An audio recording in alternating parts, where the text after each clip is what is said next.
Hi everybody, I was just filming another video and looked across my desk at the night vision setup that I have just on display in my office here. And this is something that I've gotten a lot of questions about, just like how I put it together, because people have found the individual parts on like Amazon or something like that, but they had no idea, like what were the little intricate things that went into it. So I'm just going to run over that real quick because this is a very inexpensive whole setup.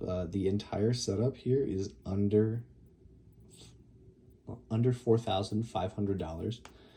It utilizes the Jerry-31s over here, but yeah, let's run over it real quick. And so what we have the knockoff Ops Core kind of helmet from Amazon. Guys, if it's just gonna be on display or you're doing airsoft, like, this is totally fine. I'm not running into any war zones with this. This is for looking cool, playing airsoft, looking at stars, just kind of goofing around. And so that, just a bump helmet, if it even qualifies as a bump helmet. I mean, minimal padding in here and stuff. It's surprisingly comfortable though every time I wear it. Next, I have some knockoff Ops Core amp arms holding on some Walker razors. So just electronic ear pro here. Just took off the, there's like a little wire thing that comes up here and that attaches to a headband.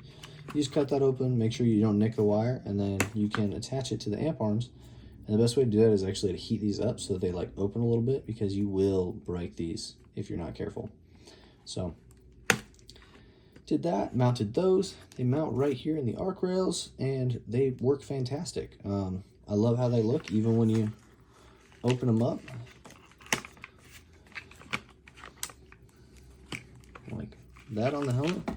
Like, the helmet still kind of looks pretty sweet. I'll display it sometimes like this. It kind of reminds me of Mickey Mouse ears, which is funny.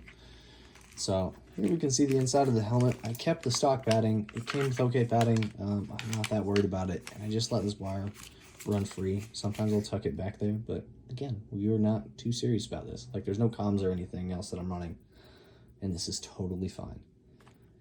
So from there, we can run to the back before we go over the nods. But so we're going to have the Jerry-31 battery pack. This thing works fantastic. It lasts for super long. I think we were trying to time how long the battery pack would last with this, and we got up to 60 hours and then we lost track of it. And so we really have no idea. But it lasts a super long time. Got two 18650s in there, and then it runs off a AA in the Jerry-31. Got the curly wire running up here.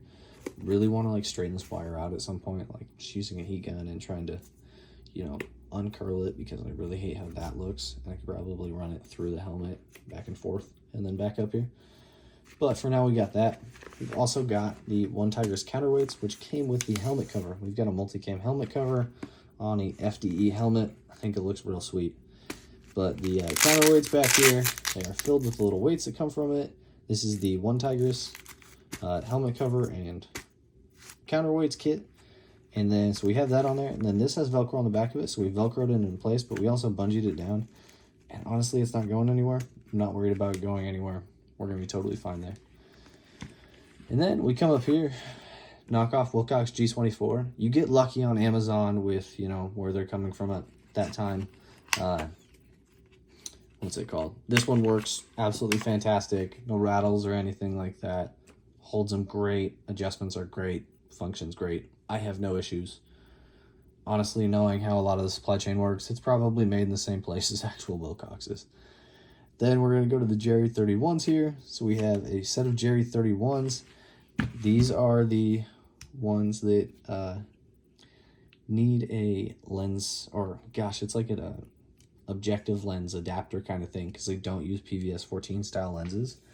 And so what that means is that you have to get an adapter to be able to put anything on them, such as adjustable irises. So I have two adjustable irises on here using the Cold Harbor Supply adapter. You can see those right in here. Then we have the adjustable iris, and then we have a, what's it called? A sacrificial lens up here. I don't want to tap on it too much because I don't want to get fingerprints on there, although it probably shouldn't matter that much. And then I have some covers here so that I can put these on and display it in the daylight with all the LEDs that I have in my office. This typically sits in my office on display on this stand, And because of how it's balanced, it just sits right here on the top and it's perfectly balanced and it looks fantastic. And so, you know, got that all mounted up, have these attached, and I usually have it in the down position, but articulate the goggles upwards, which would typically shut off the Jerry-31s, although they're already off. And this is how it looks. I think it looks pretty dang sweet. So, you know, let me know what you think of it. And yeah, so this is my helmet. Also, don't have the battery plugged in. I had just taken the nods off to look at some stars outside last night, and so haven't plugged it back in. Probably won't until I go to take it out. But yeah, sweet. Thanks for watching, everybody. Appreciate it. I think I'm gonna try to get this channel up and running again, so go ahead and like and subscribe, and I'll see you next video. Thank you.